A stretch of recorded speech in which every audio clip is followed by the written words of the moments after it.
Hi, I'm Cash, and welcome to Cash Talks Football, where I break down all the goals scored in the Premier League.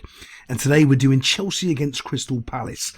I use my over 20 plus years coaching experience and break down all the goals scored, maybe giving you some little insight or something you haven't seen with a little bit of technical analysis, so you can either become a better player or maybe you want to become a better coach.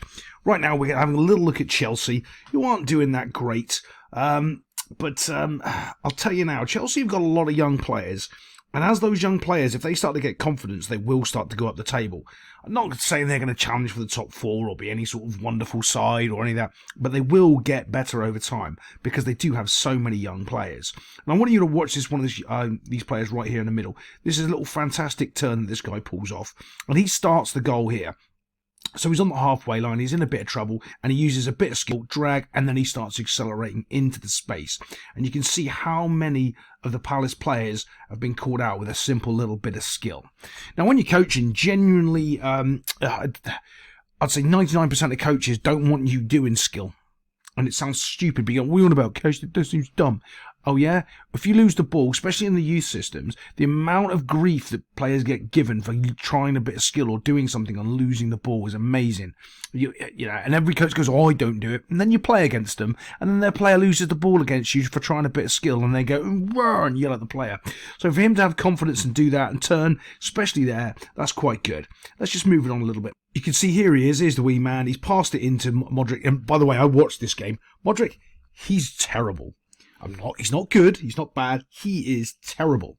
His thought process is so slow with the football. He doesn't know what he's doing. I saw him caught on the ball probably every 4 times he passed the ball. He lost it 3 times because he's just too slow. His thought process is slow, his first touch is slow, he can't see things. He's just not a very good footballer. I tell you what he has got, though, is a load of pace. And I know what's happened is in leagues where, you know what, it doesn't matter if he's got a bad first touch because the other player's nowhere near as fast as him and he can exploit his pace. He doesn't have to be technically good. He doesn't have to be quick of thought. And he's getting found out. And people are going, oh, he's going to go. No, he's not very good. So let's watch what happens as we move this forward. Bump comes in. Oh, look, doesn't go anywhere near him. Now, this guy here, he's actually got a bit of a touch. Not sure of his name. I'm going to say Nkunku, but I'm probably wrong. But what's the difference in composure of this guy up front? When he takes his first touch here, boom, completely and utterly in control, ready to go. And see this little guy here? He's not sure where his run's supposed to be. He's asking for the ball into feet there, right? That isn't the ball because he's going to cut it out. Oh, sorry, he's going to cut it out. That isn't the ball. The real ball would just be into the space there. He tries to find it, but he doesn't do it quick enough because he hasn't played with this guy. He doesn't know. If he plays it there, this guy's quick enough to get to it. He's going to be straight on that like a flash. Goes to play the ball, takes a little bit too long, and they shut down the space, and it bounces. However, matey on the halfway line, here he is. He's the star of the show. He's the one that did the little turny pivot thing, carried on his run. Remember the technical word for run, for coaching nonsense they say on TV. There was not enough dynamic movement. There's not enough movement. What they mean is there's not enough running. All of those adjectives are just different words for running. This guy carries on his run, and he runs past here. Does a fantastic job. Just keeps running. Oh, by the way, when you get there, do you know what you do? If you haven't been past the ball, you turn around and you run back over here. Do you know what happens if you don't get the ball here? Turn around and run across here. Guess what happens if you get and run back across here? That's called dynamic movement. Yeah, coach is talking rubbish. That's what it is. Right. So as the ball goes across, boom, he's playing it straight out here. All of a sudden, this is what really bothers me, is those players that were tracking him, you saw him a second ago. Let's go back and show you. There's these 3 players here a second ago, watching him pass this ball in here and tracking his run. They all stop tracking his run. So when he goes on this overlap and gets inside the box, none of these players end up going with him. They've all stopped. He's carried on going. No one's bothered to track the runner. That's an important thing. If you see someone doing dynamic movement, called running, run with them. They don't. He's in acres of space when that ball comes in. Now they're in all sorts of trouble, and it's just got to be a simple pass for a simple goal. You can see how simple that was all taken apart from one guy running past somebody, nobody following him. Easy ball into the middle, bosh, and it's into the back of the net box. It's that simple. Chelsea finally get a goal. Yay, well done, Chelsea. And just to show you one of those things that I'm talking about with Mudryk being absolutely terrible at the football, look at this situation here. He's been given this ball. He's made his run from back here somewhere. He's coming in. He's split the defence wide open. It's a simple pass in here. Any decent striker, that's in the top corner. First time, first touch. Whack. Straight up there. No questions asked. Maybe 2 touches round the keeper. Maybe 3 touches round the keeper. But he's definitely scoring in this situation.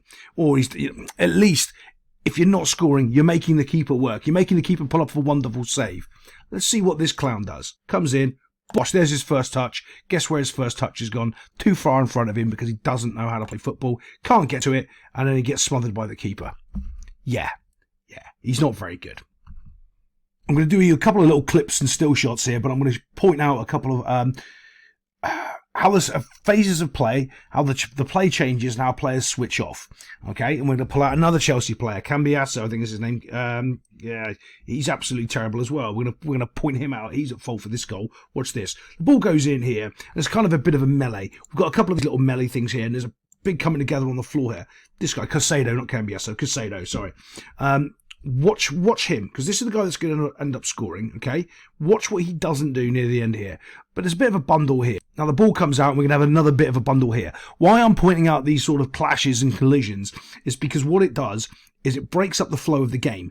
When you're passing the ball and everyone's, tapping the ball left, right, everyone's switched on and concentrated of where the ball's going to go next. Is it coming to my zone, their zone? Is it in, is it out? When you've got these like big smashes and another smash, and you've got one right here, ready, bosh, in he goes, up in the air, wins the ball, knocks it out. Everyone's kind of like, is that a foul, ref? We're not sure. And they're not. Look at everybody. Look at everyone's body shape. No one's really rushing to get out. Chelsea aren't looking to get out.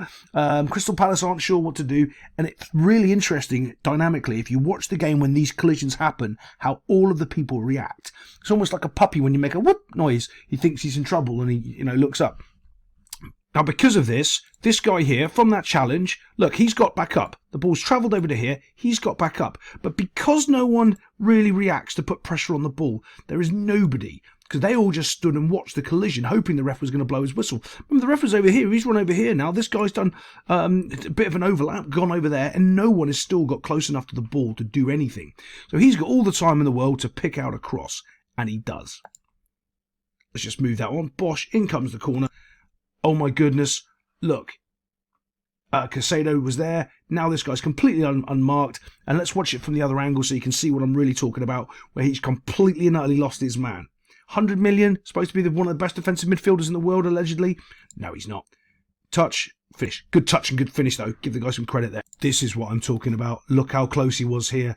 And he just completely switched off and left his man. He's on the back post and he just stands there and lets this guy receive this ball, hand in the air, waving for it, and just doesn't do anything. Moved it on a little bit. Sorry that I'm chopping and changing it a little bit, just because I keep getting hit by copyright strikes. I'm trying to make sure I can show you what I want to show you and try to avoid that nonsense. So you can see, look at the separation now. He's in behind, completely and utterly in behind, as this ball's travelling, and he receives it.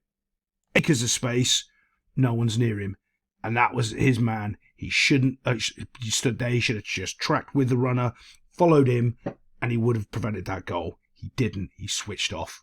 But there we go. I don't think it's the last time they're going to switch off this season. I'll see you next time on Cash Talks Football. In true Cash fashion, I missed a winner, the penalty. It's only because I block out all these VAR decisions and penalties, but this might have actually been a penalty according to VAR. But I want to call out their defender here at Crystal Palace, right? And this is one of these awful things that defenders don't seem to learn anymore. So he's headering the ball out, and he headers it out straight down here instead of out wide. If he headers this away over here, there's two things. He can run onto it, keep control of the ball, and it's away from the middle of his goal. He knocks it straight down to this guy here and puts his team in pressure. He could have done that, and he could have turned his head ever so slightly, and you know where the ball would have ended up? About there, maybe. Or if he was really good, about there. But that's what he wanted to do, and he didn't do it, and he's headed the ball straight down to this guy here. And to be fair, it's a bit of a clear penalty. When he comes in here, boom, look at the contact there. He's done his man with his first touch, and he just takes his knee out straight away. Boom. I don't know why it goes to VAR, but it's a clear penalty. It's inside the area, and the guy gets himself a goal. I hate doing penalties. Yeah, it's just boring, to be honest, isn't it? Little wee man steps up, sits the keeper down, picks the other corner, slots into the corner. There we go.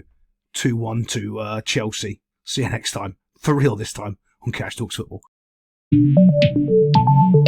you.